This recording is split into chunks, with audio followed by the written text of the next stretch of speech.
Hey, welcome to the Mashcast, episode 7. I'm Kenny, and this week it's 4 of us, so we'll go ahead and start off around the table. Charlie, what's going on with you? I've been waiting for this day all week. For episode 7 of the podcast, or? Yes, we're gonna have the best episode 7 of any series. Really, I think this is going to be a downer. So, Yeah, I know, all that's right. a joke. Billy, how are you doing? Oh, I'm fine. Sup, how are you? I'm all right. And Chris, how are you? You haven't been on the show for a couple weeks. No, I haven't. Yeah. Just been playing the video games. Yeah. Quarantining, and how's your cat doing? She likes to go outside and then gets scared of people and then runs back inside. I didn't know she was going outside. Yeah, she likes to go outside. She catch mice and stuff and bring them inside. No, there are no mice around here. All the feral cats already killed them all. Oh, nice. Nice. She's Well- too fat to like catch a bird or anything, so. She didn't seem that fat last time I saw her, unless, she really put on some weight. Well, hey, speaking of, I don't know the segue, EVO is basically gone. So, when all of this quarantine stuff started, it was kind of being rebirthed as EVO Online, and only games that could really support this magical rollback netcode that we keep bringing up were going to be games that were going to be at the event. I mean, the other main Evo games were still going to be there, but I think they're going to be more like exhibitions or something. So EVO Online was they were going to... they were never really clear about what Evo Online was going to be. Just that they were going to focus on a different set of games as well. Mm-hmm.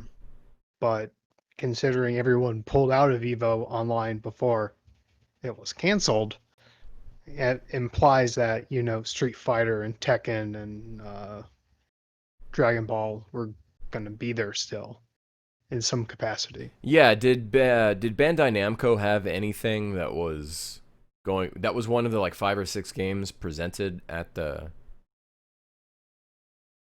for the like the that when they announced EVO Online, there were like 5 or 6 games that were going to be played. Did Bandai Namco have any representation there? I don't think so. Okay, yeah. So It was Killer Instinct and Mortal Kombat and some horse game? Skullgirls, Yeah. them fighting herds, and I think one other, but I don't really remember. But that's not going to happen anymore. Yeah, so what's been going on lately is that there's been kind of a reckoning across games press and different communities of gamers, where turns out a lot of people are alleged sex pests, and that's not cool. You have just all sorts of stuff in multiple outlets, and then like the Smash Bros community is, I don't know what more to say about it, but then it came out that, yeah, the Joey, how do you say his name? I don't know. Joey I know him as Kueller. Mr. Wizard. Yeah, Mr. Wizard. What was he, like the CEO of Evo, or what exactly was his title? I think he was a president. Yeah, so That's kind of what it like. He was kind of the head of Evo. He would always. I know the Cannon brothers were also heavily involved in it, but he was kind of the public face who did the announcements and did the ceremonies and a lot of stuff like that. yeah, so allegations have been Yeah. coming out against him now, and that prompted several different publishers to start pulling out. The first of which that I saw was NetherRealms, who is Mortal Kombat 11. Yeah, they did it. I know them's Fighting Herds did it. Yeah, Capcom did it. Evo was really quick to say they're putting him on administrative leave, and as they do in the investigation, and then the next day they were just like, no, he's gone. he's gone, and one of the Cannon brothers who are gonna take over, who now works for I think Riot Games, so they have a fighting game in the works as well. So, League of Legend fighter the only Evo title now. Just wait. So it's it's a shame for everyone involved, right? I mean, I can't imagine what the victims are going through, but for everyone else, this is also like one of the signature streams that we look forward to in the summer. This and SGDQ, Summer Games Done Quick, which is still going to be happening in an online capacity. Charlie, when is that? Yeah, that's middle of August. I thought it was like in 2 weeks. I was all prepped to be like, all right, guys, get ready. Next week, SGDQ. No, not yet. So they're going to... All right. The timing of AGDQ and SGDQ always sucks for me in particular. And I'll talk about that off air, why, it just really sucks. But I mean, that's hard to please everyone. Even what they were trying to do with EVO this time was like spreading out a couple of games over each weekend for this whole month. Because how are you going to stream pools for 10 games at the same weekend? Yeah. Didn't seem very realistic. But I don't know. This in particular with Mr. Wizard's kind of, I'd say, worse than the other stuff because it's more pedophilia than just sexual abuse. Well, that was with Smash Bros. Too, unfortunately. Yeah, that too. I guess I'm talking about there's a whole other allegations and game developers as well. Personally, this isn't really something I've ever talked about, but I've known a convicted sexual predator who used to teach at my middle school. So, Yikes. Even as someone who knew this person but was not directly affected, it really hurts. So I can only imagine what people who did directly experience it are going through. Yeah. So it's a good thing he's out. Yeah. And it's important to remember, like the victims here are what really matter, and not that we don't get to watch people getting hype on a stream for 3 days. So it does suck that a lot of people, I don't know exactly how it works, but people get paid to operate this event, and all of those people in already tough times are now out of whatever job they would have had, even just doing this in an online capacity. I assume a decent amount of it's from sponsorships from the companies as well. So with them pulling out, it would have been very hard to run it anyway, I imagine. Yeah. Where do you guys think EVO goes from here? Do you think it still happens next year? I mean, it's a very good question. There's a lot of variables. It depends what the state of the world is next year. I assume the state of the world is still going to be pretty much like this time next probably year. Not. Probably not. They might try EVO Online again, but who knows? I guess the debate is who will come back first, E3 or EVO? Oh, EVO. E3's dead. I mean, why? You sure? I mean, E3 said they have dates next year. I mean, the second Jeff Keighley came out and said, nah, I'm not doing it. That was it.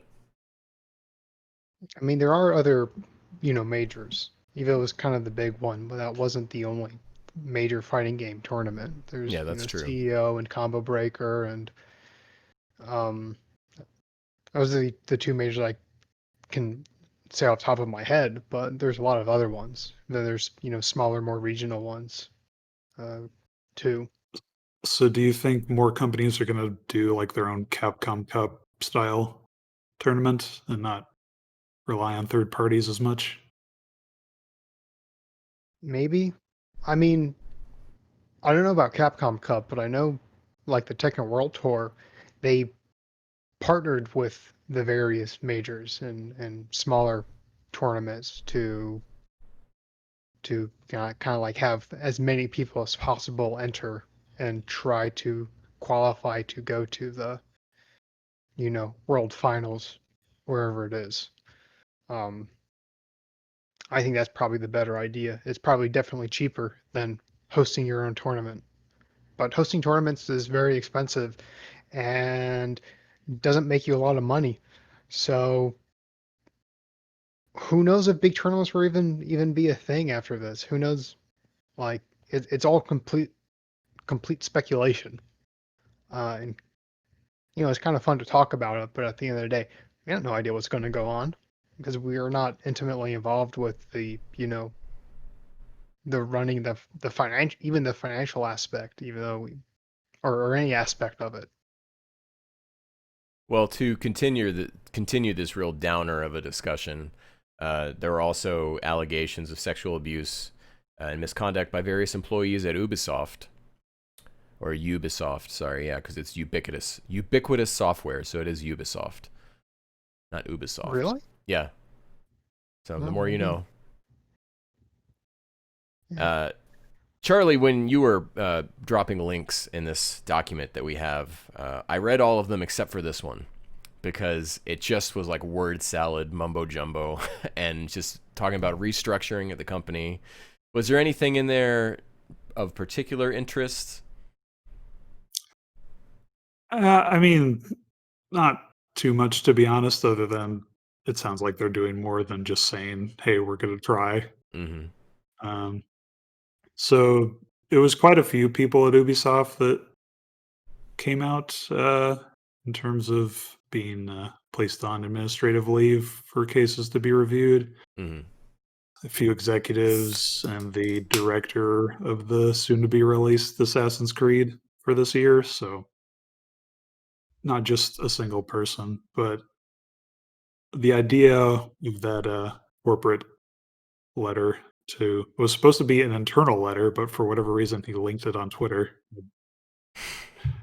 Yeah, it reads Whatever like you want to make of that. it doesn't, like Yeah. when I was reading it and it was just, it didn't read like it was meant to be read by me or by outsiders because it was like, Yeah, it's just, but I don't know the inner surely they workings have of, surely they have an internal email group that he yeah. could just send it to if that's what they actually wanted. So Maybe he figured it would get leaked, so might as well just put it yeah, out. just seemed like weird damage control. But I mean, for what it's worth, it sounds like they're trying. They're gonna Mhm. have employee open discussions where employees can just talk freely without being interrupted by management or being taken for granted in a private one-on-one case necessarily. So I don't know if It's it's easy to gonna amount to say, anything. But, yeah, it's easy to say that you're going to make those kind of changes, and then whether or not that stuff will pan out in practice is a totally different ordeal. Mhm.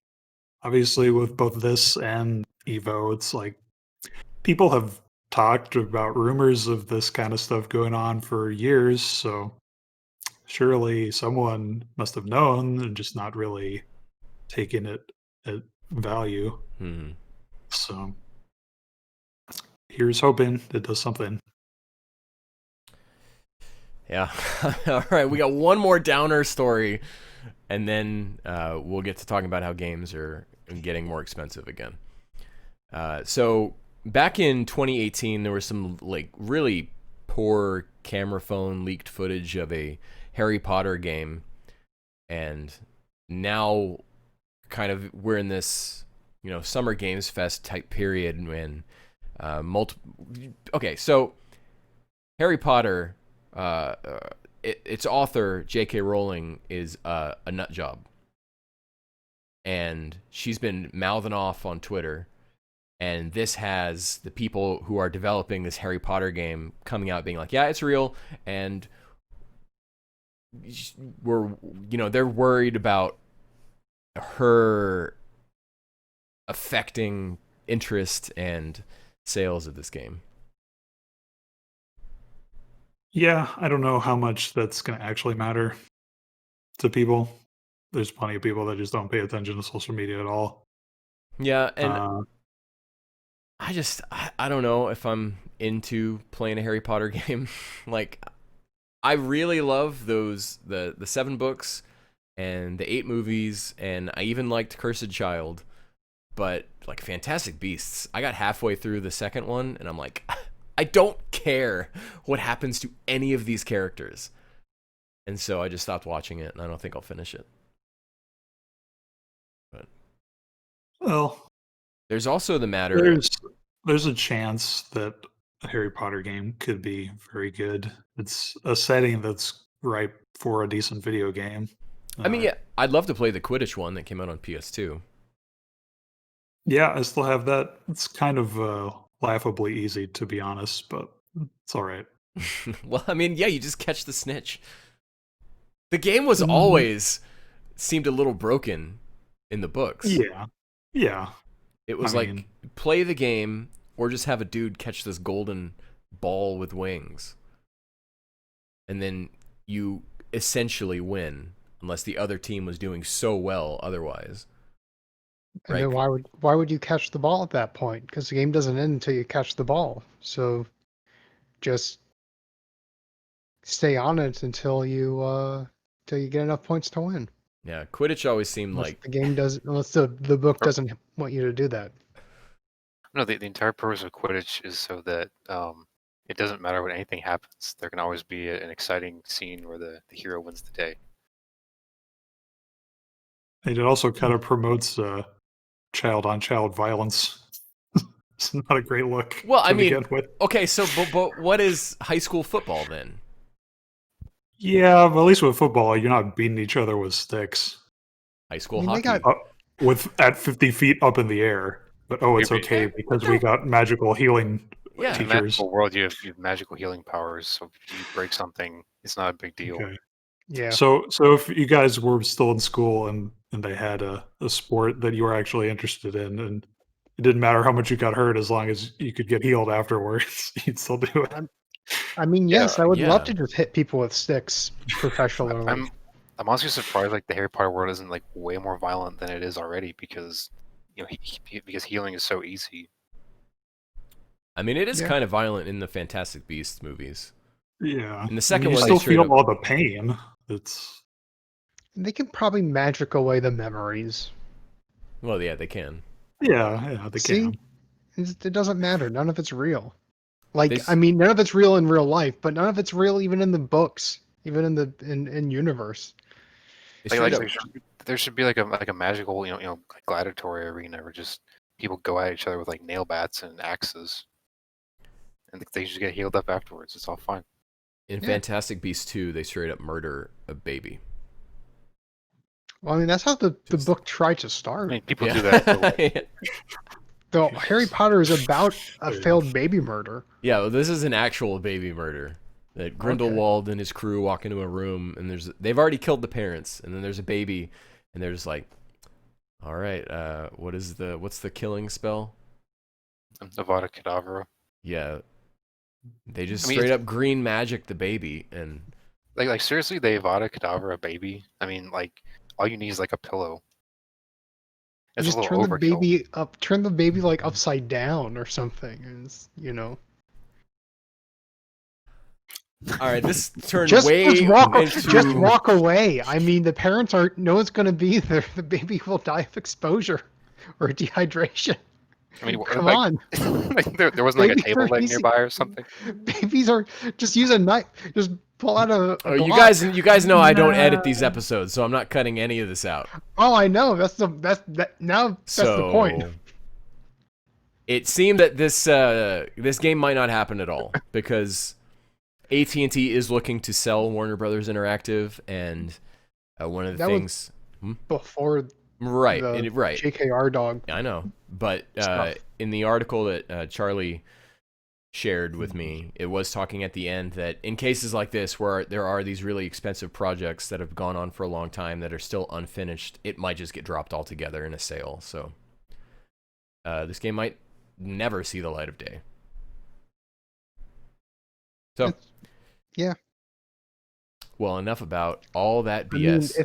if the Harry Potter IP is poison, they could always rebrand it.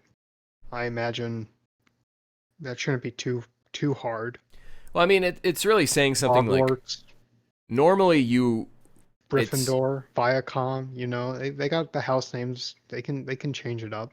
what I think was particularly startling about this is that usually you want to tout original creator involvement in these kind of things. Like a lot of the, let's just take to compare everything to Dragon Ball real quick. One of the reasons why people got so hyped about Dragon Ball Super was the unknown degree to which Toriyama was involved, and then especially like with the movies, he had a much more on hands involvement. But whereas with Dragon Ball GT, he provided some designs, and it's pretty clear that he was not involved in that. And so when Super was coming around, and with Resurrection F and with the Broly movie, it's like, oh yeah, the original creator is involved. Get hyped. And in this, the developers are trying to stress J.K. Rowling is very little involvement with the game. But that doesn't mean she won't be collecting them royalties. So vote with your wallet, I guess, whichever way you choose. So, all right. Speaking of voting with your wallet, I figured out a segue. Speaking of voting with your wallet, NBA 2K21 will be $70, or $69.99 on PS5 and Xbox Series X, but $59.99 on PlayStation 4 and Xbox One. I mean, those are trash money making games anyway. So $70. $70. It's actually Yeah. It's actually $500 after you spend enough points to get your Super Platinum LeBron James, which you obviously do need. yeah, So, I mean, you'll just steal your mom's credit card and do that. So like, Credit you're not card, actually but- going to pay. You're going to steal your mom's credit card and do it, or someone else's mom's credit card. sorry, I don't. But yeah, So yeah, NBA 2K21 or whatever, right? I don't think that's a game any of us were gonna buy. I don't want to speak for all of us, but I feel like I can in this instance. None of us were Yeah. gonna buy that game unless Chris has secretly really gotten into NBA games and has spent $500 on NBA 2K20. But in an article with GamesIndustry.biz, again, Charlie, you shared this, so feel free to chime in. They were speaking with, what is this, IDG president. They're like a consulting firm. Yeah, it was just commenting on a consultant, basically talking about how game budgets have gone up by like 200 to 300%, and it's realistic to expect this to be the standard for next gen games. I think what was interesting was at the end, he said, not every game should garner the $69.99 price point on next gen, but flagship AAAs such as NBA 2K merit this pricing more than others. And I just think that is a hot joke if you don't think that every title is going to be pushing for that $70 if they can. I mean, you'll always have things like Ratchet and Clank. I like to bring that one up. When that game came out on PS4, it came out at $40. So there are exceptions, and I would consider, Ratchet and Clank was a AAA game. It was developed by, who is it? Well, who did that in Spider-Man? Insomniac. Insomniac. Yeah. So that was a AAA game. It wasn't full price, but yeah, you're gonna see everything pushing. Once one game does it, and the sales for NBA 2K21 are going to be good. And if the game that is at a $70 price point sells well, that is going to tell other publishers that, yeah, gamers are willing to shell out this kind of cash again. Whereas, our parents are doing that for us in the 90s, but, everyone's primed and ready to go to throw away this kind of money again. And Yeah, I mean, there's a reason no other company has said how much their PS5 and Xbox Series X game is going to cost yet. yeah. Because it's probably all going to be like this. Yeah, I mean, it's really scary that we don't know how much anything is going to cost yet. Mhm. In my head, I would prefer $500, but I'm starting to think that's not going to happen for the PlayStation 5. But I'm going to be a pessimist, and I'm expecting 600 and then maybe 550 for the digital version. I mean, do you think that Sony could afford to do $700 again? was Well, I said $599. 600. Yeah, but I mean, how much no, was the PS3? 700. No. Was the PS3 700 or was it? It was $599 US Okay. dollars. Yeah, I don't think they can afford. I mean, like they got so much flack for that, but then the PS3 sold well, so But not as well as the Xbox. well, yeah. I mean, that's. I don't know I why mean, did the they're Xbox sell better? Was it because of the price? partly that. I think it came out earlier. That always helps too. I think it came out earlier. No, that And that sounds Yeah, was right. it was a year earlier. yeah, and it wasn't like the Dreamcast where it was kind of like a weaker kind of half-step system. You know, the 360 was still a good system. No offense to the Dreamcast fan Charlie, but I mean, in some ways, it was better than the PS2, so power didn't really matter. yeah, I mean that was there's a bunch of reasons why the Dreamcast had a bad time, um, but I think the 360 did well because it had a lower price point and it came out a year early, so people were able to get into it. Plus, it had first parties people were interested in at the time. I don't remember how people felt about games going up to $60 back then. Do you guys have like any vivid memories of reactions to that? People were moaning and saying, "Oh, this is nonsense. They can't charge $60 for a game. That's way too much." And now everyone, went along with it eventually. Gamers are not very good at sticking to their guns because they want to play games. And so at the end of the day, they're going to buy the game almost always, even if like they're grousing about it beforehand. Yeah, So when you people companies can get away with some pretty anti-consumer nonsense because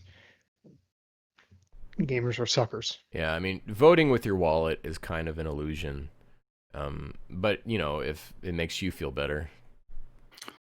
Well, it's just a matter of, I mean, I don't remember what sales were like back then, but for the past like 5 years, it's been pretty consistently like the game drops $20 Mm. after a couple months if you know to look for it. So Yeah, I know. Like when you look at Bandai Namco games, they drop like crazy. I really regret buying Dragon Ball Fighters day one.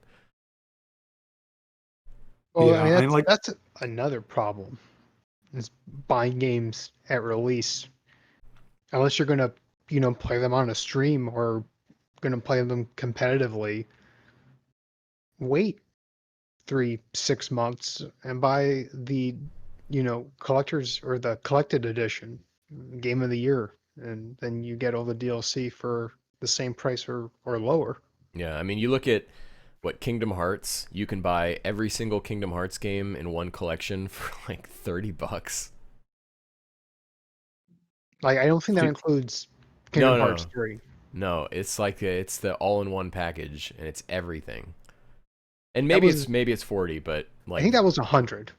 There was the one that was everything but 3, and that was like 40. no, And then there's the there's a one new. that includes everything and 3, and that was 100. Oh, yeah, it's not anymore. So, but it's like That makes sense. yeah, certain publishers will let their game prices drop precipitously very quickly after release, and Nintendo doesn't, and a lot of people give Nintendo flack for that, but if Nintendo thinks that they have evergreen games that are proven to always sell at certain price points, what incentive do they have to drop their prices? I mean, I would buy the Switch games I have physically. I would buy them again digitally if they were ever on sale, so I wouldn't have to deal with the cartridge or Yeah, I know. whatever with my Switch. I've got Ring Fit in my Switch right now, but I want to play Dragon Quest, but I don't want to switch the carts back out because I know the next day I'm going to be playing Ring Fit again. So it's hashtag gamer struggles, man. I just need to make a Switch like those old DVD players that you could put 5 discs in at once and just rotate between. Mm-hmm.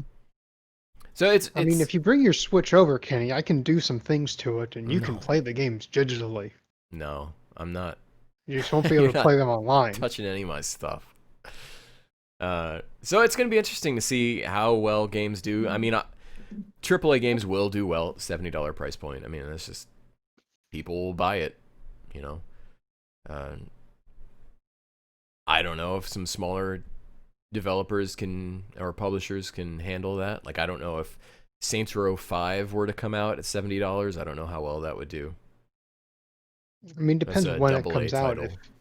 If it comes out after everyone has already accepted the $70 price point for at $70, people just be like, "Oh, this is how much games cost," and Yeah. they'll just buy it. So if they wait a week after the console is launched and everyone just accepts a $70 price point for a game, then they'll be fine.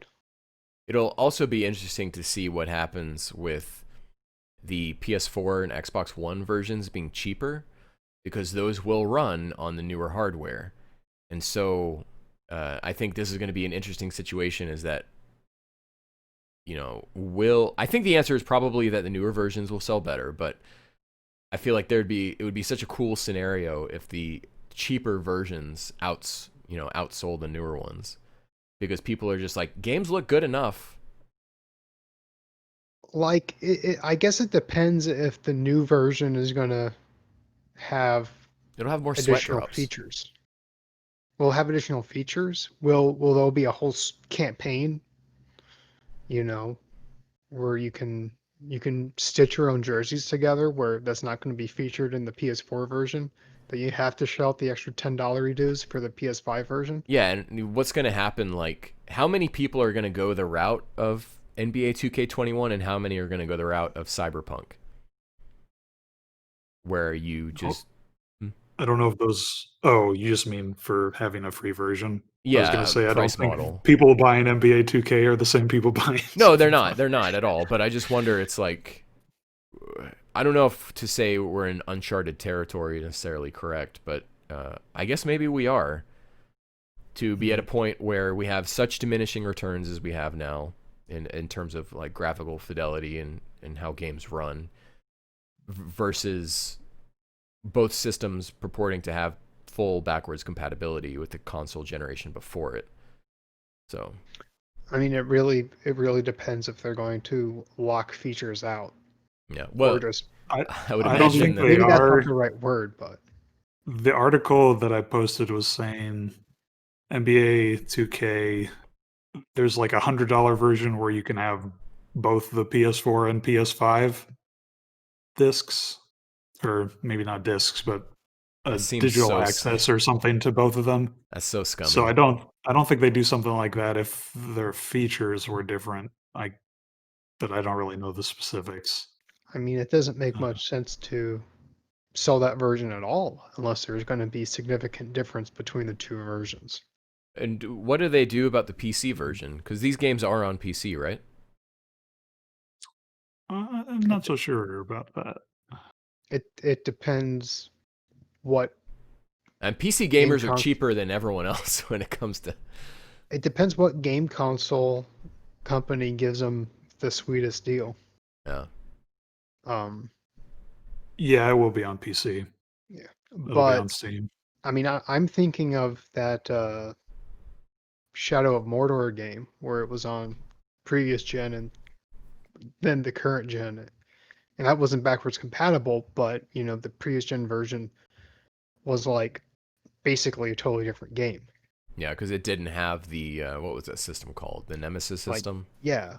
Yeah. And there's a few other examples. There's some JRPG that came out on the Wii and the Wii U, where those are two totally different games, and that was backwards compatible. And it turned out the Wii version was trash, and the Wii version was actually good. But It was, and I think that also happened with Sonic Unleashed, where the Wii version was better.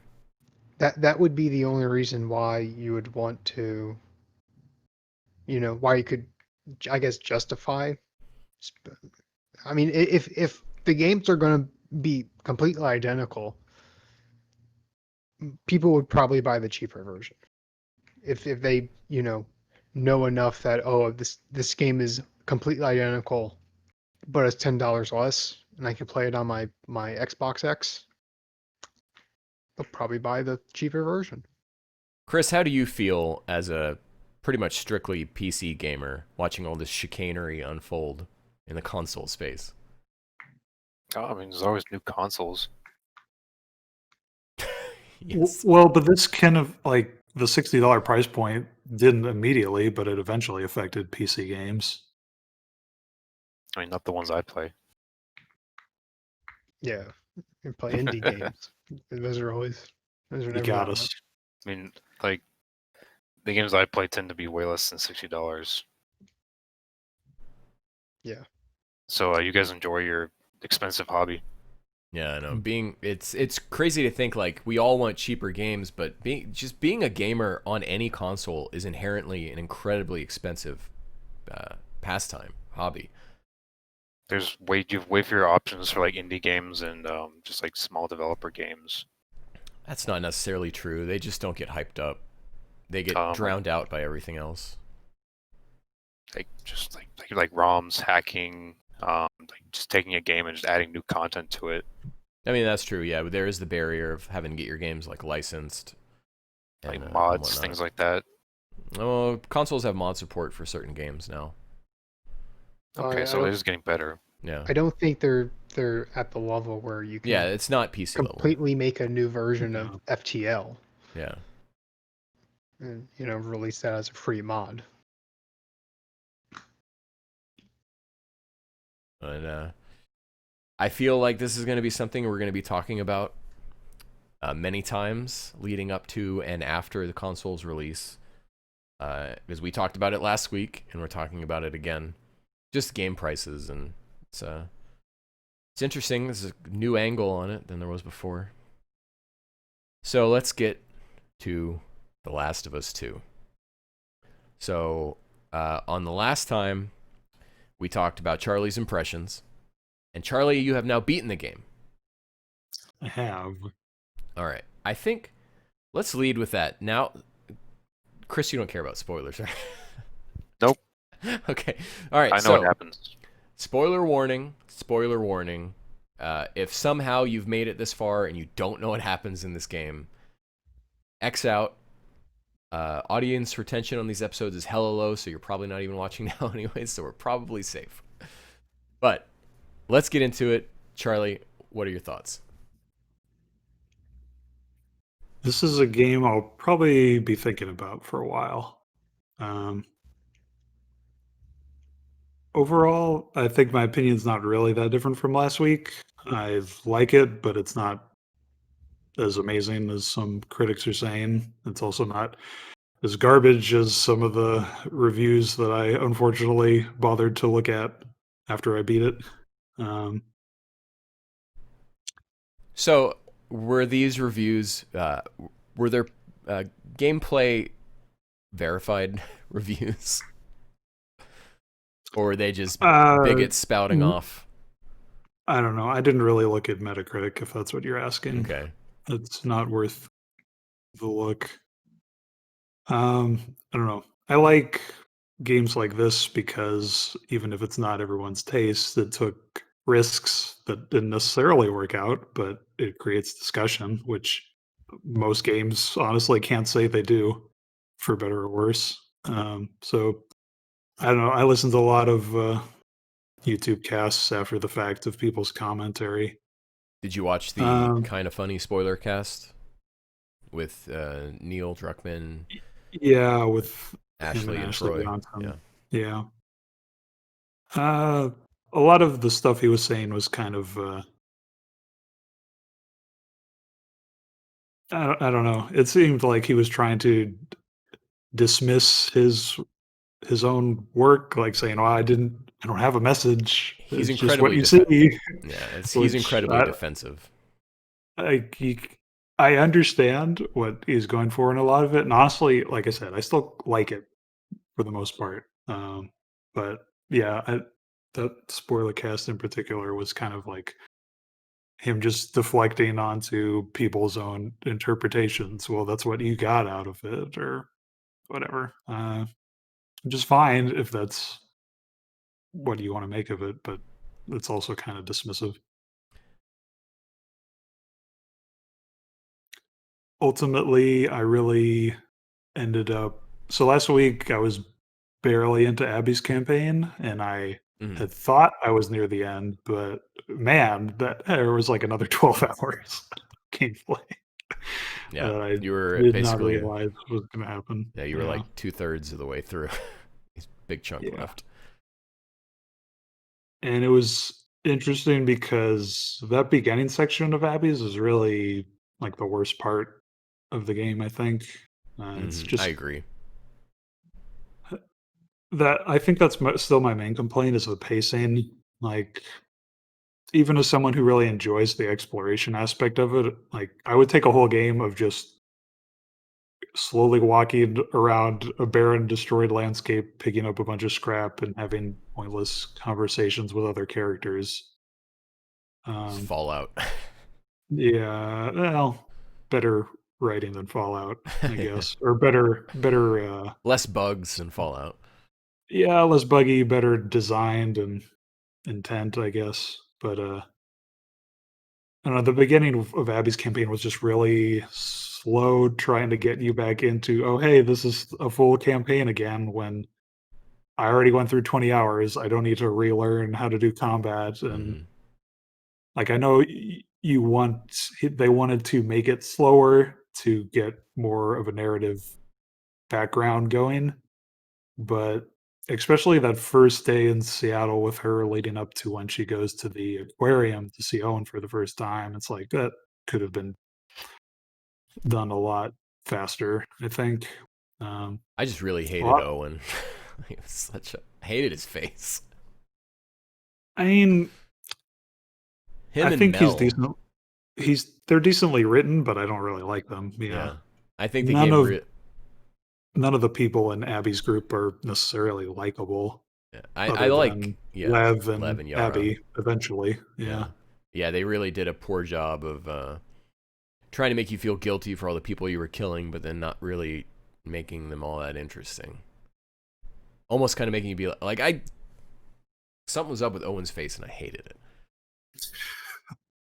Well, I'll say, especially in the first scene when they're in that house outside of Jackson, his hair looks like perfect model shaped, like he's got a ton of conditioner in it, Mm-hmm.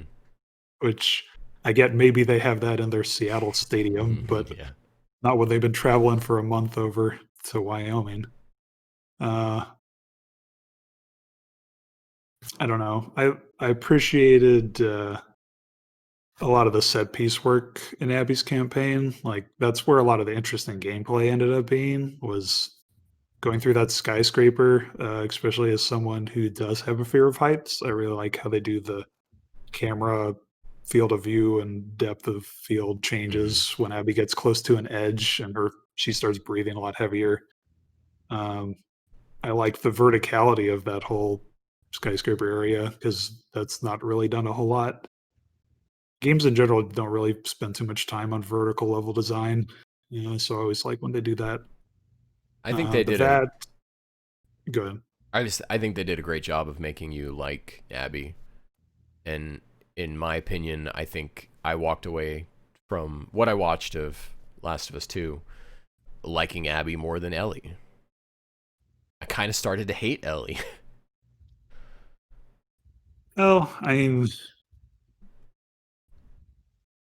my only problem with that is the pacing again's kind of off. Like, obviously, Abby's been struggling with redeeming herself for years already. Um, and Ellie's just at the height of the anguish that Abby was feeling like 4 years earlier. So Mm-hmm. it's a weird perspective to switch between. But also, Abby kind of changed her whole opinion in 3 days, which, granted, that can happen just under the surface. But I feel like people have a hard time believing that because it feels so sudden when it necessarily isn't that. I think a lot of people in general miss especially with Ellie, like if you don't read her journal, then you're missing so much of the aspect of that story because that's where all of the internal character conflict is. Like I've seen people say that Ellie doesn't talk enough, or how am I supposed to care about this character? Personality is completely changed. Like, yeah, no shit. She's dealt with a bunch of trauma recently, and she's terribly depressed. But if you read her journal, it's constantly filled with sketches of Joel with his eyes crossed out, or like her trying to form sentences and constantly crossing them out and rewriting something else to express what she's going through. So I don't necessarily. I still sympathize with Ellie, but definitely by the end when you Yeah, get to that's the first fake end, I guess I should once say. Tommy shows up is when Tommy shows up and convinces Ellie to go after Abby. That's when I was like, she's become the villain to me of the story. So, I mean, that's a big thing about this game is people have a hard time believing character intentions. I believe it. I just I don't like it. Yeah. I don't like her as a character anymore. She's evil. Well, I think that was the one problem I had was that scene, mainly more because of Tommy, because for most of the game, he's trying to be very protective of Ellie because he leaves a day ahead of her Mm-hmm. to try to deal with it himself, so she doesn't have to because he's the only other person that knows Joel's secret from the first game, and is kind of taking that burden on himself. But by the end, when they find him and they're ready to go back to Jackson in the theater, he's already willing to accept that, oh, well, they're just not going to kill Abby. I can understand getting shot in the face might change your Well, and yeah, perspective on that. his wife but, leaves him too. So Well, but they don't really go into why, though. Yeah. It's clear he becomes way too frustrated with vengeance, but I feel like that's not necessarily within his character. Because he purposely left the Fireflies and Joel to get away from that endless cycle of violence however many years ago in the world. So yeah, there's a lot. There's an exchange between what the heck? There's an exchange between Joel and Tommy in the first game where Tommy's kind of like berating Joel for all of the nasty things that he's done over the years, and Joel's like, "I had to do it for us to keep us safe." And yeah, it does seem like, granted, we are talking about years having passed for these two characters, but yeah, Tommy did seem a little bit unhinged in a way that I wouldn't have expected. yeah, I guess I don't mean that he's not capable of that, because obviously he is. It's just more that, yeah, he got thrust back into that life, which I don't know. I felt like just in general they could have done more with Tommy's character because he's the only other person Ellie can really relate to in that loss, and he barely has any scenes with her. So What are some of the big things that you have seen in the positive and negative reviews and impressions of the game that you strongly disagree with? I mean, a lot of people have problems with pacing, like I already said, which I agree with. A lot of people just can't get past the fact that Joel would willingly go into their group and give his name away. He softens I up. don't really understand that aspect because he's been in Jackson for 4 years. He's taken up. You can see when you go back to his house after his funeral that he's taken up woodworking. He's got all his pictures of his daughter out finally for everyone to see. That's something that the He's- stream that Billy and I watched did not do at all. Yeah, see, It's critical that's path. a problem with just watching cutscenes of this game. Like, What you're talking about? if you read the logbooks too and some of the flashbacks, you can see how much he's joking around on them with the notes that he leaves during each of his logs. He's not the same person. Yeah. And the biggest part of that is because literally the night before, Ellie tells him that she's willing to forgive him So he should be the fucking most optimistic he's ever been at that point about other people and forgiveness. So Just uh, forget about the last 25 years. Just they don't matter. I had a nice Yeah. conversation. So I just the last 25 years, all the It's not experiences what and things I've Charlie. learned. It's not what Charlie's saying at all. He's Yes, it saying is. that it's No, not that just is. one conversation; it's years that have changed Joel. Okay, so the last 20 years, out the window. okay, but he can be forgiven by the fan base for doing one act to save a girl one day. Like that, I don't get that argument at all. Yeah, people consider Joel the hero, and he's not. Oh, he's a piece of shit. Yeah. The game's Yeah. crap. Like, I'd rather play Devil May Cry 3. The story in Devil May Cry 3 is much better. Okay. Chris, as I someone who would. Hey, go ahead. It- Go ahead. The story in Devil May Cry 3, the gameplay, so meshed so well. I'm not sure what this game did to you, Billy, to hurt you. But I don't like it, and Okay, why? you Tell me why. All right, That's what what else this you like? podcast is about. What's the problem? this wasn't interesting. And Kenny is hell bent on defending this game. I've voiced my issues with it. You're hell bent on defending this game and just dismissing all criticism of it, and I don't know why. I just want better But the game is criticism. not that good. I didn't like it. I didn't like the first one either. I don't get it. Did you play the first one? Like again, I consumed the first one in the exact same way I consumed the second one. Okay.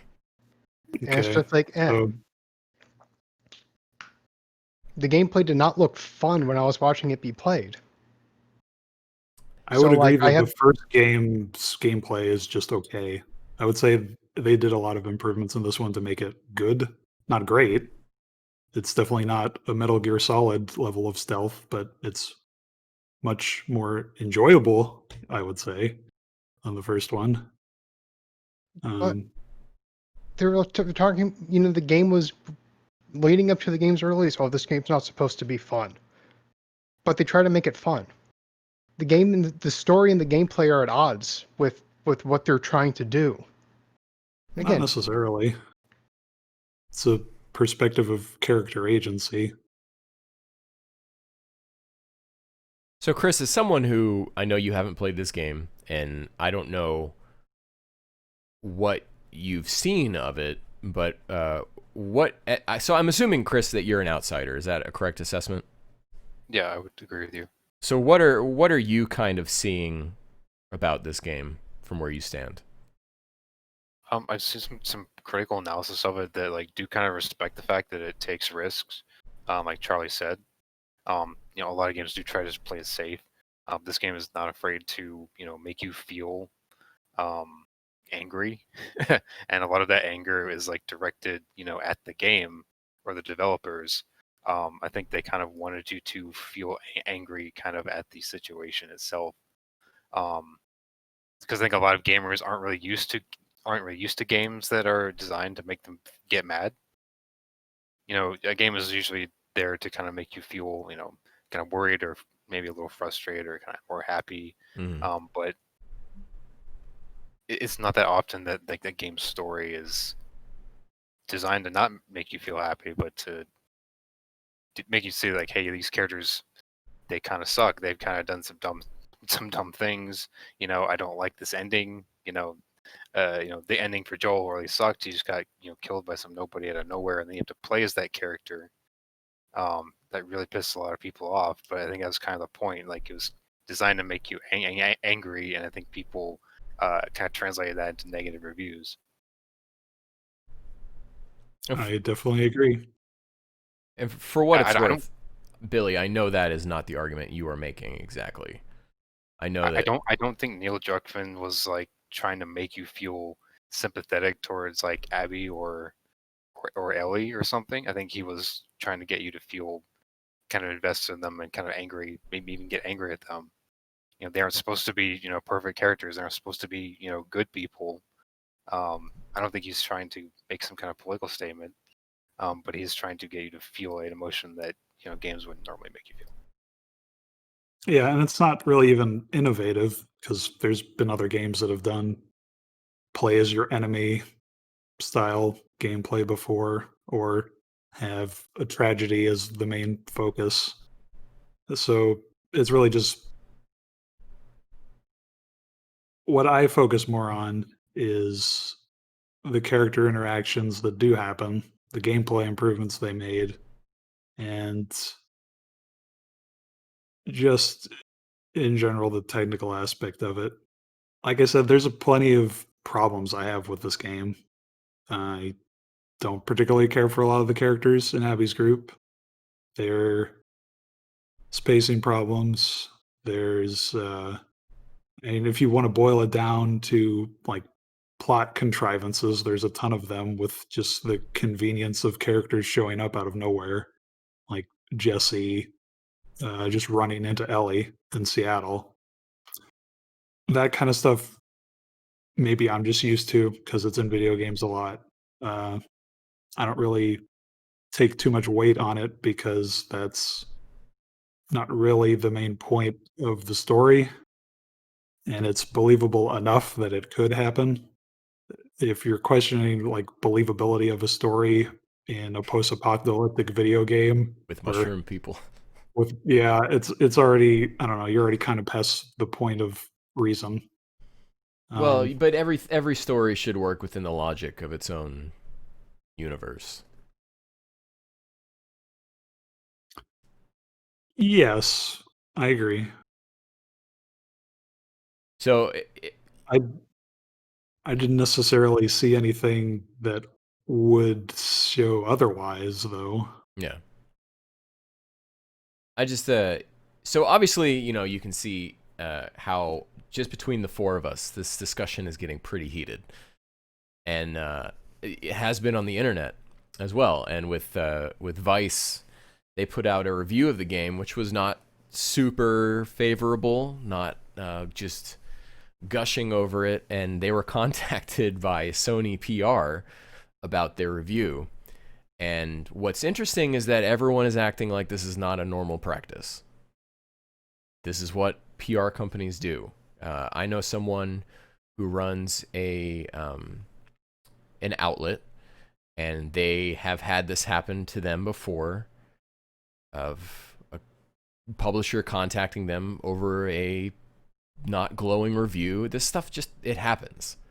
It's just that I think because of how loud everyone is being in every direction about Last of Us 2 right now, it kind of got brought to the forefront.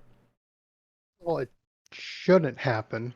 And it only happens yeah, I in agree. games media because gaming journalism is just an arm of the marketing department. Well, it's important to use the correct phrase, which is just games media or games press. Journalism journalism is like people who are actually uncovering the problems of crunch at Naughty Dog, not just that's true. That's true. Yeah. But as far as games media goes, everyone is in bed with each other.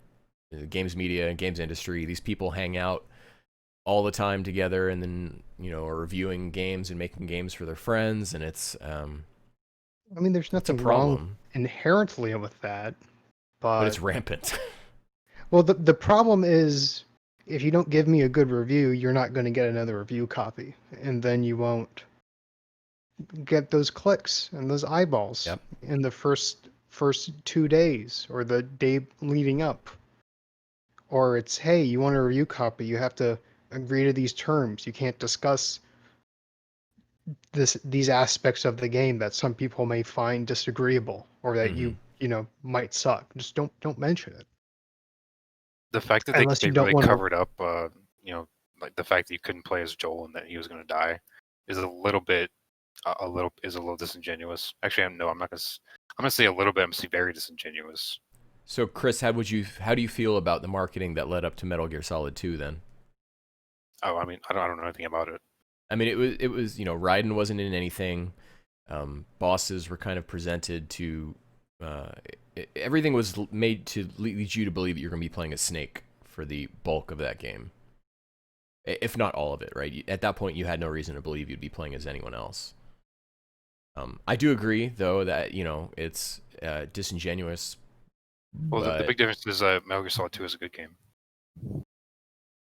I mean, I didn't play it at release, but from what I've heard, people were very questioning of that game when it first came out. yeah, it does seem like Similar to only this I one. got mad at that. it does seem like only recently that the tide has started to turn on MGS2, and people are like, "Oh, Kojima, he predicted everything." I mean, recently, like the last 15 years, 10 years, last decade, people are just like, yeah, it's good. Yeah, since I guess This the guy knows what's 2010s. up. Yeah.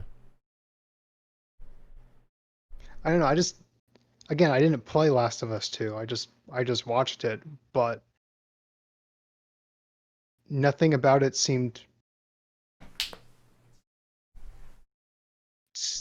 like I didn't care about anything that was going on. I didn't, care for any of the characters. It's like, oh, you killed this dog. How don't you feel sad? You killed this dog and then you played fetch with this dog. Don't you feel sad for killing this dog? No. I mean, again, I didn't kill the dog, but I wouldn't There's have nothing cared wrong with because the being a dog's little in. bit deceptive, as far as like what a game is supposed to be if you want to kind of pull that twist on someone. But And I would say the point is the game's not like it was basically a cutscene. It was a quick time event, pretty much. The game's telling you that you are not doing that act. It's Ellie. You're just kind of along for the ride. The agency that you have in this game is how many people of the randoms throughout the game that you want to kill. And Mhm. the truth is, you don't have to kill 90+% of them if you don't want to.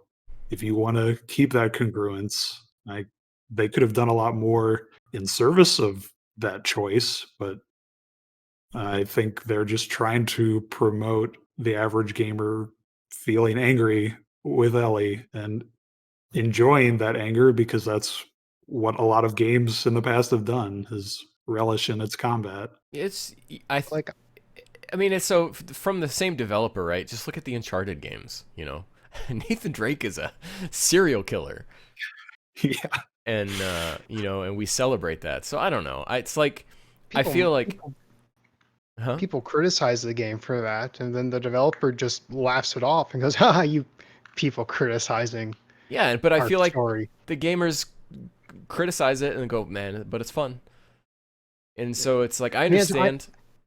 I want to compare it to Metal Gear Solid 3, which had like impact. Like you go and kill a bunch of people, there's consequences for it, and you at the end of the Metal Gear Solid 3, you go and kill the boss, and why does that work, but killing the dogs didn't work as far as what I was saying. Because the stuff with the boss happens, that's the last action you take in the game.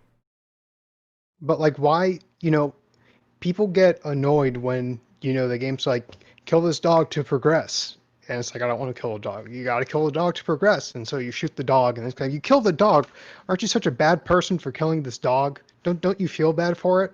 Yeah, And if people Kinda, criticize though. people criticize games for that. Why did that work in Metal Gear Solid 3 though? Aside from I it mean, being a good game. Metal Gear Solid 3, that scene had a certain amount of player agency. Like the number of ghosts you were seeing was somewhat determined about how much you were killing beforehand. This game doesn't really have anything like that. I'm not necessarily saying it's. I'm not saying it's better than Metal Gear Solid 3. It's not.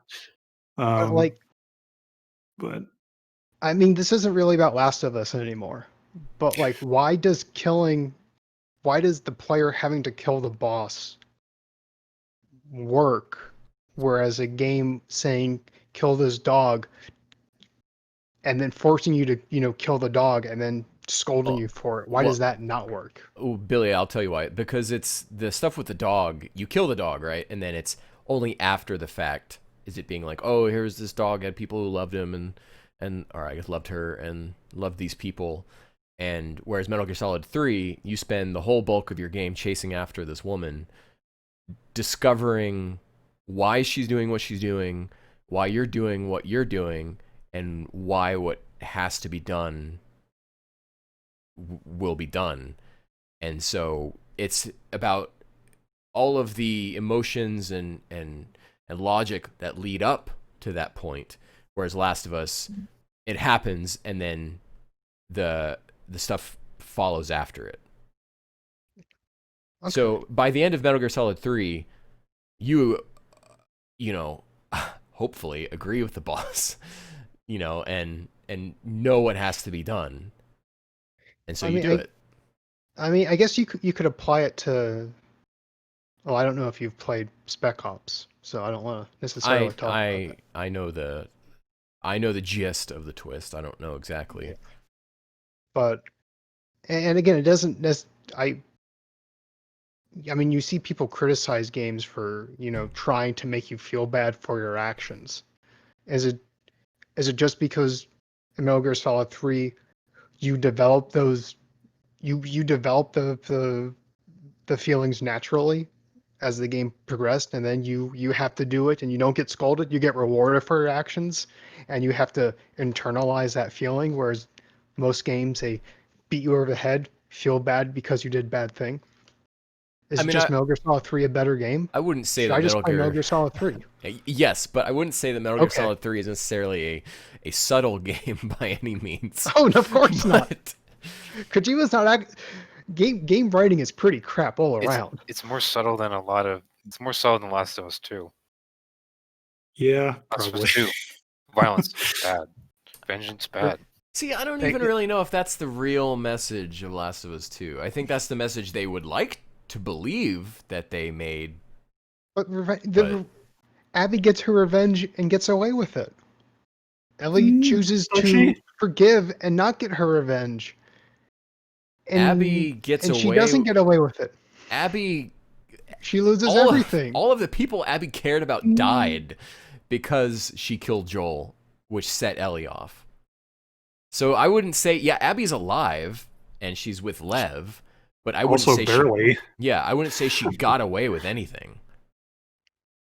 I mean, the only reason she's alive in the end is because she spared Dina. She was going to go to Santa Barbara either way and could have just as easily gotten captured and imprisoned for the rest of her short life by those rattlers. She also barely ends up being alive, and I would argue that Ellie doesn't lose everything in the end. A lot of people don't see this, and this is just an assumption, but one I would very strongly believe is when Abby leaves the farm, or when Ellie leaves the farm for the first time, and you go to California to go after Abby, she no longer has Dina's bracelet that she's been wearing for the majority of the game. But when you finally come back to the farm, it very prominently shows, after zooming out on her hand, that she does have it on now. She doesn't act surprised at all that no one's there at the house and that all her stuff is up in a tiny corner. She doesn't have any of the gear that she brought with her from California. She's very clearly been somewhere else than just directly going back to her house. And I'd say it's very much implied that she's already been or is going back to Jackson.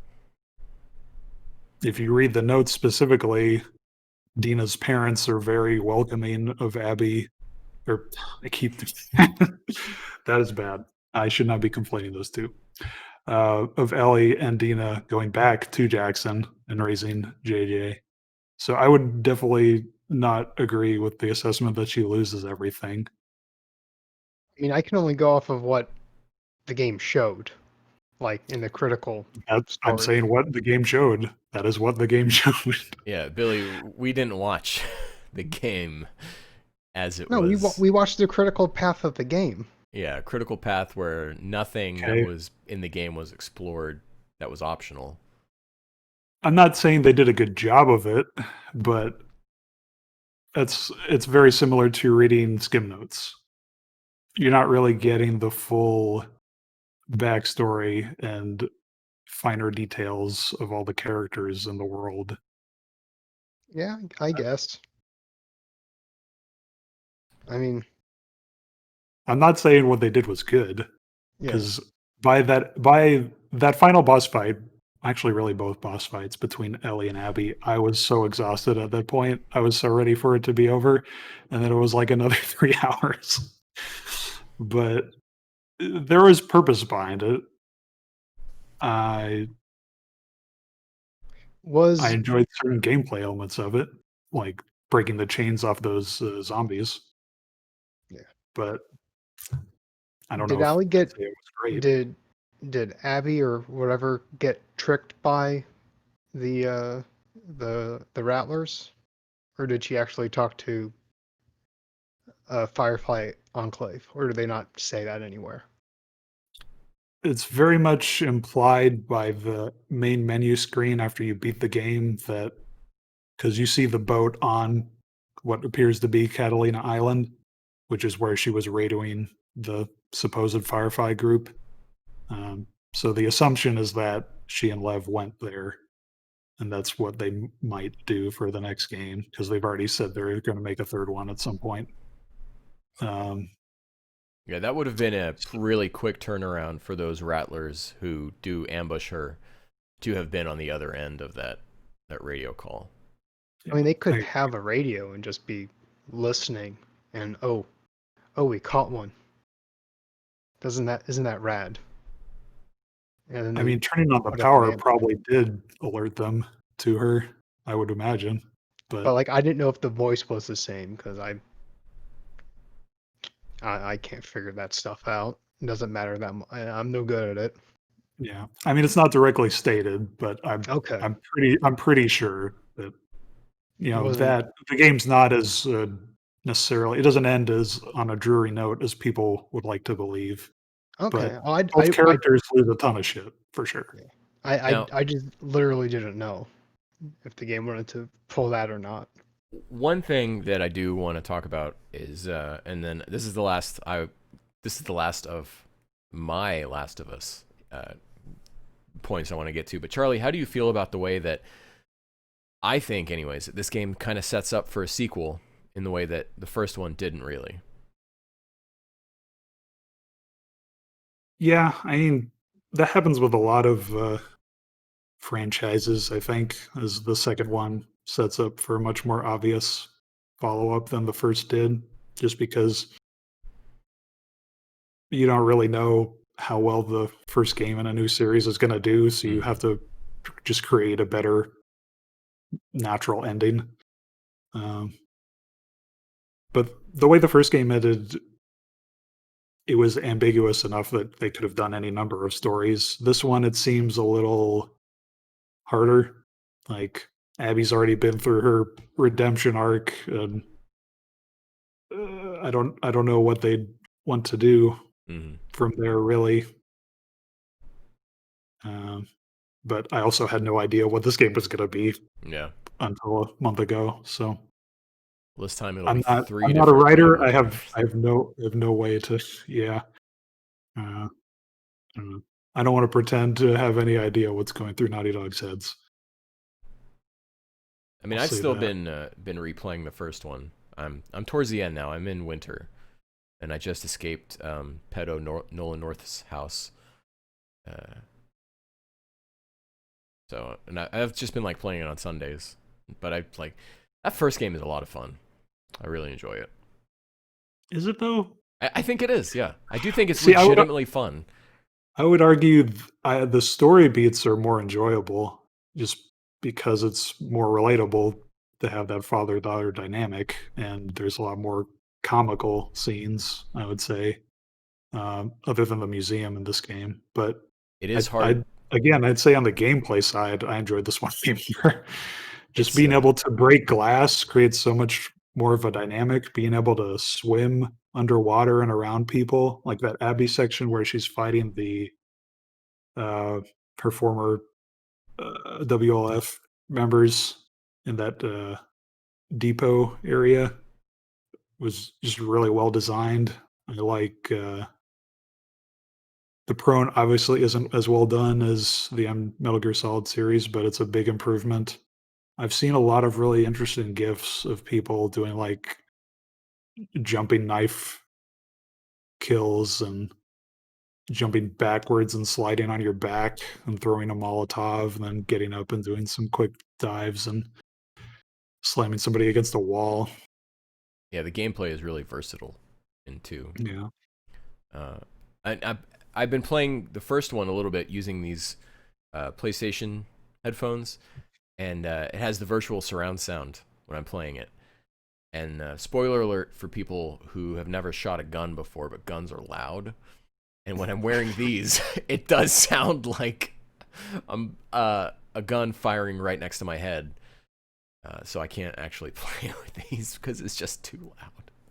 And you can probably lower the, what is it called? Dynamic ambience or something like It's that. cool though, so I don't want to turn it just- off, but it's Okay. Well, then yeah.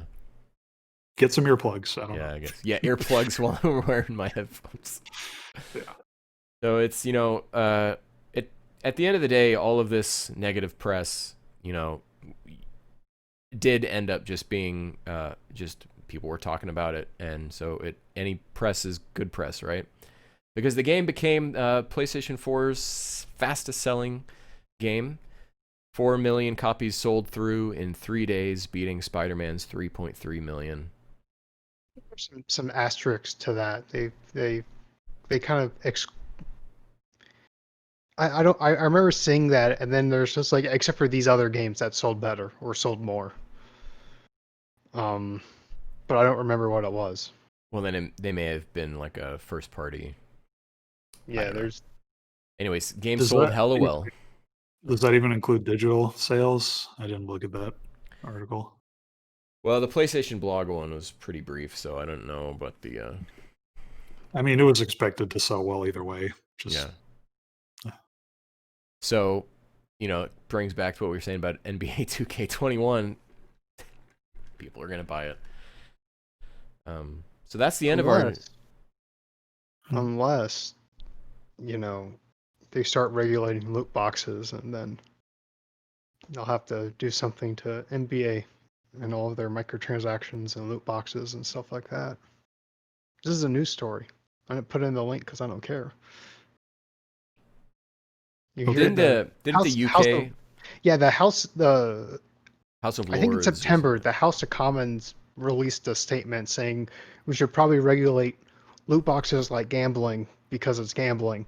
And the House of Lords just released a thing saying we should probably regulate loot boxes in video games as gambling because it's gambling. And we don't even have to, pass legislation because there's already legislation to regulate gambling when it's gambling and loot boxes are gambling.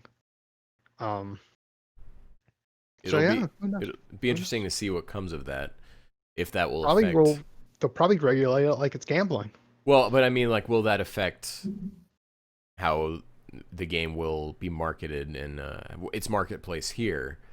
Like how when you go to a website now, every time it's freaking telling you their cookie policy because California has some legislation about cookies and stuff. That was the GDPR in Europe that caused that, and now really? What did California? California passed something in January, or something went into effect in January, which is similar to the GDPR, where companies have to let you know that they're collecting data on you, and you have to be able to access it and have it deleted and stuff like that.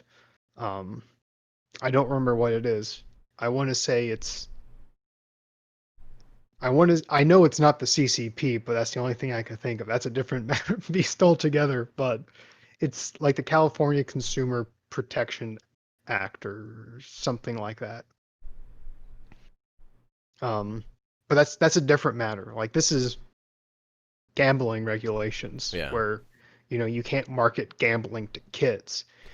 It's why Pokemon doesn't have slot machines anymore, or Shenmue 3 didn't have slot machines anymore, because that's gambling to kids. Shenmue is not a kids game. It's a video game for video games are for kids. Minors, I think it was T14. But Dragon, and unless they want to market it as adults only, or I don't even know if marketing. I guess maybe if you market it as an M-rated game, that would work. But Dragon Quest has slots in it, so where's the And isn't there a DLC coming for Shenmue 3 that is like just casinos, or is that just? I think from what I've heard, it's just the other gambling mechanics already in the game. I don't know. I mean, part of it is companies are afraid to push boundaries, so it is safer and easier just to remove the slot machines. Then you don't have to worry about anyone getting mad and looking at the game. Mm-hmm. But slot And machines so- are fun. Well, yeah, gambling is fun. That's the problem. It's fun. It releases, happy brain chemicals, and you want to do it again. And when you're doing it with real money, then you can get into trouble, like actual gambling or loot boxes or Yu-Gi-Oh cards. I mean, you can get into trouble with that stuff. I pulled a good Yu-Gi-Oh card.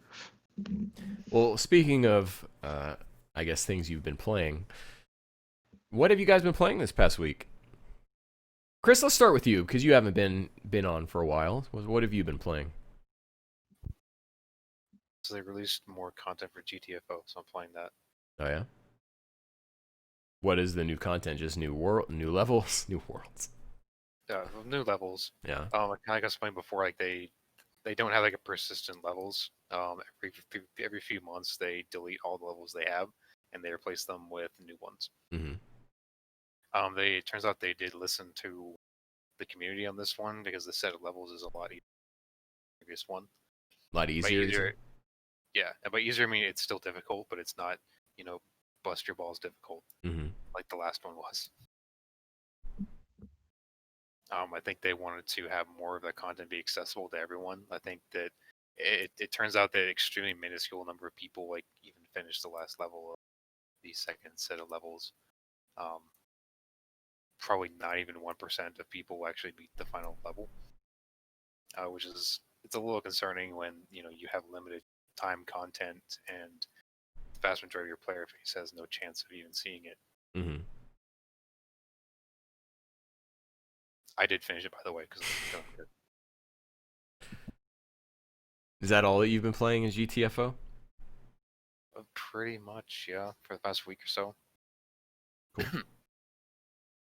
I've been checking out like little indie games and stuff. Like right now I'm playing a game where you shoot bullets at things to warp yourself. What is that game called? They're good for like an hour or two.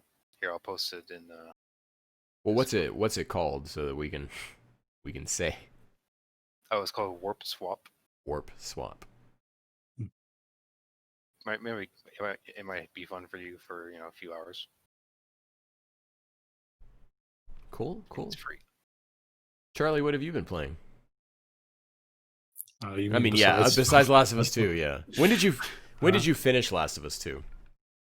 It's like Monday. Okay, so it's been a little while. You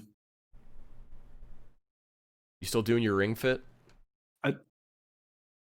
Yeah, but that's only like once a week or so, once or twice a week. I have some of my own personal gym equipment to supplement that with. Mm-hmm.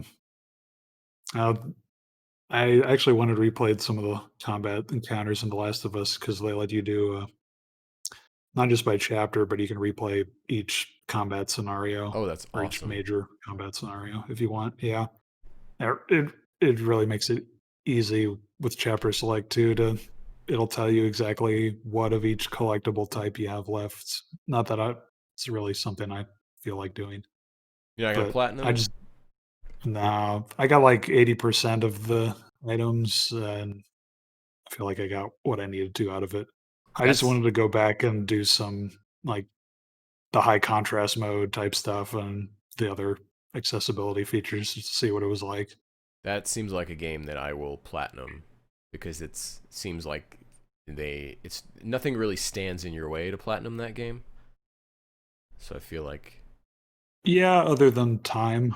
I mean, I probably still had at least another playthrough's worth of the skill trees to complete. But yeah, they're not locked by difficulty. Mm-hmm. Yeah, That and the only other thing I tried was that new Pokemon free to start game, Pokemon Cafe Mix. How's that? Just because I didn't really understand what the point of it was. Mm-hmm. Because from the trailers, it looked like it was just okay. I'm drawing a circle around these puzzle pieces and some weird bejeweled like and connecting all the dots, and then I get points. And that's basically what it is. This is one of the only games I know of on Switch that forces you to use it handheld Mm-hmm. because you have to use the touchscreen. You can't dock it and use a controller, which to me, as a free to start game, just screams like, "Hey kid, come here and hide me from your parents so you don't know I'm spending money." like, I don't know. It seemed okay. The Pokemon were too cute, I would say. Mhm. That's a hard thing to do, but like seeing a Charmander with a just extremely redder than normal Charmander skin, rose cheeks, and Sounds like the game a for Billy. French outfit. Yeah, I mean, if you just want to work a cafe and make a bunch of snacks for Pokemon, that's Billy up loves your alley. Billy loves Francophile Pokemon. That is Okay. such a deep cut.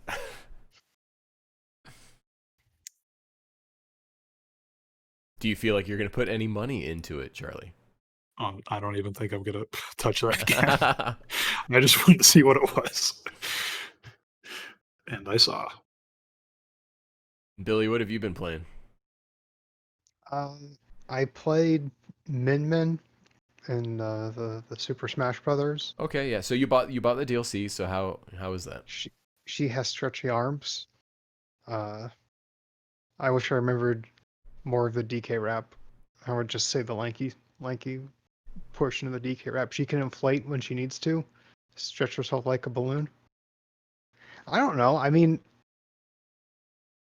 it's Smash Brothers. Like you kind of get into it. You get out of it what you want to get out of it. If you just want to have a, do the story mode. I've heard classic mode is pretty easy with her. It was fairly easy with her. Yeah. I haven't played online ever with any Smash Brothers character, Yeah, me so either. I did that. I played some GTFO with Chris. It was pretty fun. I enjoyed it. Cool. Played Super Robot War T. There was an expansion pack that came out a few months ago, Mhm. so I actually got around to beating it. That was kind of fun. They the T is kind of the third game in not really a trilogy, but three games using the same engine, and they have some recurring characters. And in the expansion pack, the original characters from the two previous games or the two other games in the series show up, and you fight the villains from those two games, the original villains. And then at the end, there's like, hey, we got our memories back. It's crazy because I'm seeing, Amuro and Bright, and they were in my game, Mhm. and now I'm talking to them in this game, and now we can, have fun conversations. Like, So the hey, lore is I pretty deep. remember you from this different universe, and then it ends, and I was like, oh, that's cute. They played with that. Those games kind of do stuff like that. If the characters share like voice actors. I believe the kind of the classic one is, I think Masato from Ava, maybe the adult Yeah. purple hair. Yeah. She voiced her voice actor did Sailor Moon. Oh, Amuro's really? voice actor was Tuxedo Tuxedo Mask. Mask. So in a few games, those characters, kind of hit it off well. And it's a callback joke Yeah. because they have their voice actors were in other works. I love So those stuff. games are fun. I love stuff like that in fan service games, like in the Project Cross Zone. It's pretty much just chock full of that kind Yeah. of stuff. Seeing like But Mega Man talk to Kiryu. talk to Phoenix Wright. Yeah. I'm into So it. that's what I've been playing. I've just been playing Ring Fit Adventure every day. I'm about to start dealing with the 4 masters. Charlie, I don't know Okay. how far you What are. world is that? I want to say World 5. It's after Sporta. Okay. Yeah. Okay. I play every day. It's a lot I of fun. don't think I ever played every day. That's like too much. Yeah. I need a break between that stuff. I mean, some days I don't go as hard. Like maybe someday I'll just pop in and do like 1 level, or like just do 1. But I do try to make sure that I'm doing something in it every day to help if combat my extremely sedentary lifestyle that I have now. if you don't mind me asking, what intensity are you at? My difficulty level is 21, so I don't know what that tells you. Okay. Yeah, that's Uh, like 2/3 of the way I to have max. thought about pushing it to max though, because I'm at the I'll point. say I'm not even on max yet. I'm I'm like a couple notches down. I'm at the point where I'm not sore anymore from playing the game. Like even just doing squats was killing me early on, and so I want to push it. The game's awesome though. I just Mhm. it feels so different as a game in comparison to like Wii Fit or Wii Sports, because you are in this story and it's like you're playing an RPG, and it's really neat. I like it a lot. And if you're worried at all about the enemy variety, because for a while it kind of felt samey. It changes up later on as well. Yeah, I'm into characters that can heal now, and like heal the other characters, and it's pretty neat. I like it a lot. I switched the voice acting to Japanese though, because I wanted to. But game's still in English.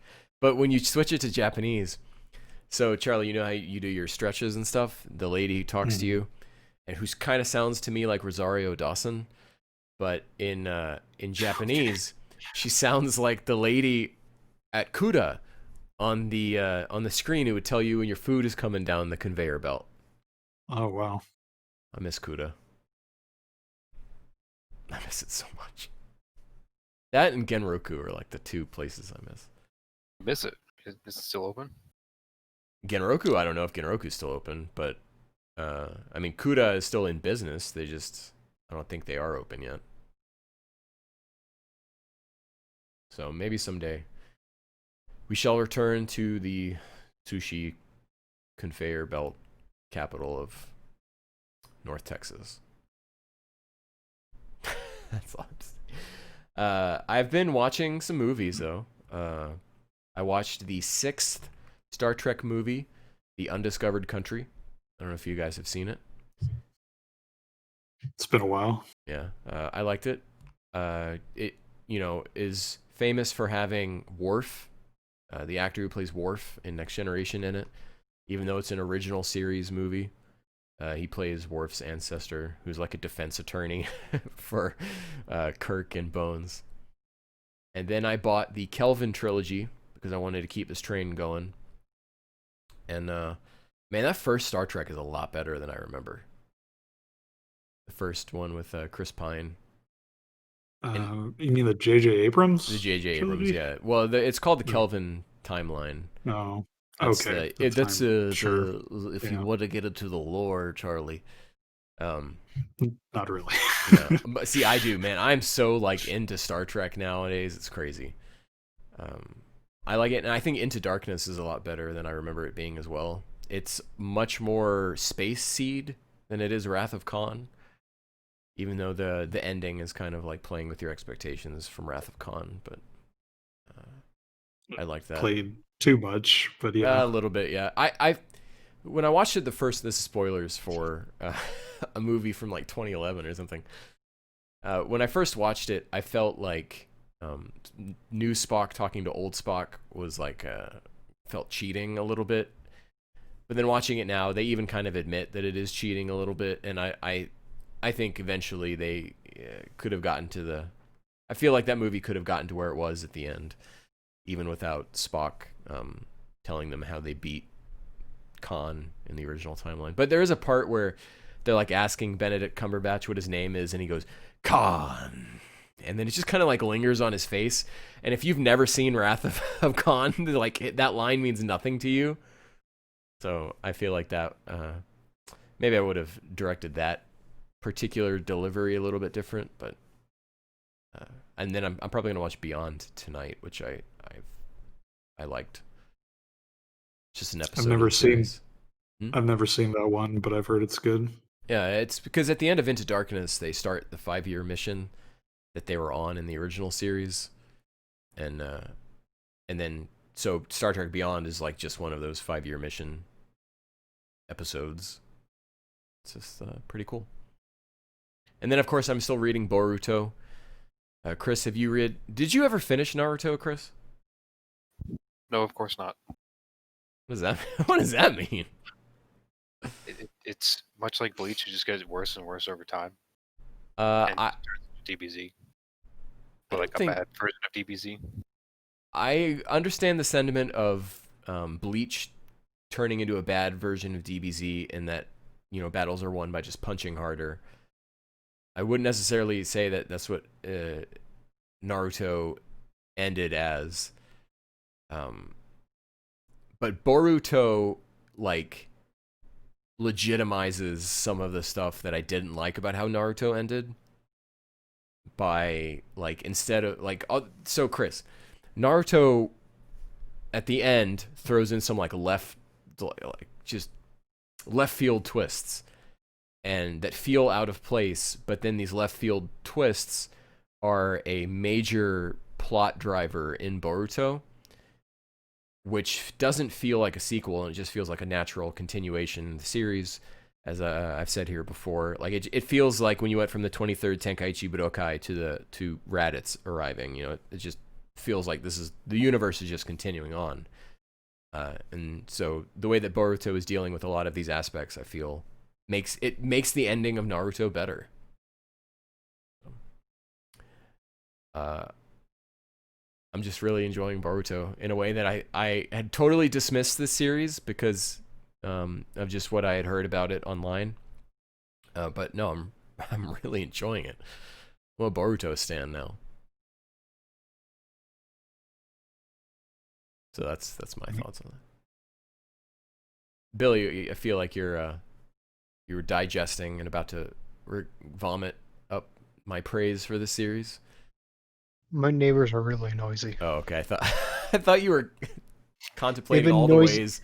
They've been noisy this whole time, and I've just been distracted and irritated listening to them. Well, hopefully it didn't get picked up. Yeah, if it makes you feel any better, it didn't come through. So okay. Not like that moron on my street with his muffler who totally came through in the recording of last week's episode. Guess I'm just deaf. I didn't hear anything.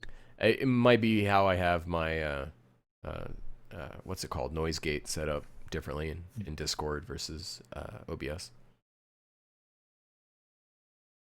Anyone else have anything they want to share before we end this episode? Yeah, I guess I just wanted to say, well, the Steam sale is still going on. This is a game I already played last year, but if you're interested in exploration games, Outer Wilds is on Steam now and on sale, probably for the cheapest it's ever been. That's one of my favorite games of the past few years. That's a time loop game, right? Groundhog Day type game? Yeah. Or is that spoilers? I mean, it's a mechanic of the game, right? Is that it's? Yeah, but it's kind of a spoiler. It's not a spoiler. I didn't know it was a spoiler. So.